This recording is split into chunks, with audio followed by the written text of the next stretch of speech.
താമരശ്ശേരിയിൽ മദ്യപിച്ചെത്തിയ ഭാര്യയെയും മകളെയും ക്രൂരമായി മർദ്ദിച്ച സംഭവത്തിൽ ഭർത്താവ് അറസ്റ്റിൽ. അമ്പയത്തോട് സ്വദേശി നൌഷാദിനെയാണ് താമരശ്ശേരി പോലീസ് അറസ്റ്റ് ചെയ്തത്. പ്രതിക്കെതിരെ ജുവനൈൽ ജസ്റ്റിസ് വകുപ്പുകൾ ഉൾപ്പെടെ ചുമത്തി കേസെടുത്തു.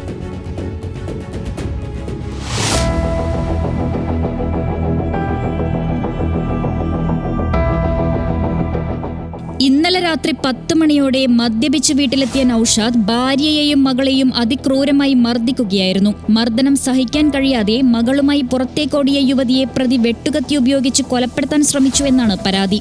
പിന്തുടർന്ന് മർദ്ദിച്ചതോടെ അർദ്ധരാത്രി വീട് വിട്ടോടിയ യുവതിയെയും മകളെയും നാട്ടുകാരാണ് രക്ഷപ്പെടുത്തിയത്. അക്രമം തടയാൻ ശ്രമിച്ച 8 വയസ്സുകാരിയായ മകൾക്കും മർദ്ദനത്തിൽ പരിക്കേറ്റു. നസ്ജയെ ആക്രമിക്കുന്നത് തടയാൻ ശ്രമിച്ച ഭാര്യമാതാവിനെ നൌഷാദ് മർദ്ദിക്കുകയും കൊല്ലുമെന്ന് ഭീഷണിപ്പെടുത്തുകയും ചെയ്തു. നൌഷാദ് ലഹരിക്കടിമയാണെന്നും നിരന്തരം വീട്ടിൽ പ്രശ്നങ്ങൾ ഉണ്ടാക്കുന്ന ആളാണെന്നും നാട്ടുകാർ പറയുന്നു. എൻ്റെ കല്യാണം കഴിഞ്ഞേ ഉണ്ട്, അന്നൊക്കെ ക്ഷമിച്ച് നിന്നും കണ്ടിട്ട് നന്നായി കഴിച്ചു വിചാരിച്ച്.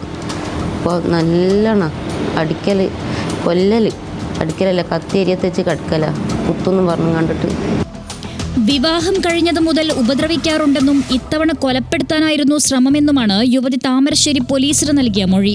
സ്ഥിരം മദ്യപാനിയായ നൌഷാദ് നിരോധിത പുകയില ഉൽപ്പന്നങ്ങൾ ഉപയോഗിക്കാറുണ്ടെന്നും യുവതി പറഞ്ഞു. നല്ലോണം മദ്യപിക്കും, വേറെ എന്തെങ്കിലും ലഹരിയൊക്കെ ഉപയോഗിക്കേണ്ട, ചുണ്ടിൻ്റെ അടിയിലൊക്കെ വെക്കലുണ്ട്, എന്തോ ഒരു പാക്കറ്റൊക്കെ കാണുന്നുണ്ട്.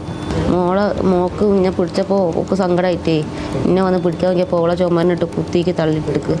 ഉമ്മാക്ക് എല്ലാം കിട്ടിയിക്ക്. ഉമ്മാനെ പിടിച്ച് ഉന്തിയും കൊല്ലാൻ നോക്കി ഉമ്മാൻ്റെ പുറകിലും കൊടുവാളിട്ട് ഓടിക്ക്. അക്രമത്തിന് പിന്നാലെ ഒളിവിൽ പോയ നൌഷാദിനെ പിന്നീട് പോലീസ് അറസ്റ്റ് ചെയ്തു. ന്യൂസ് മലയാളം, കോഴിക്കോട്.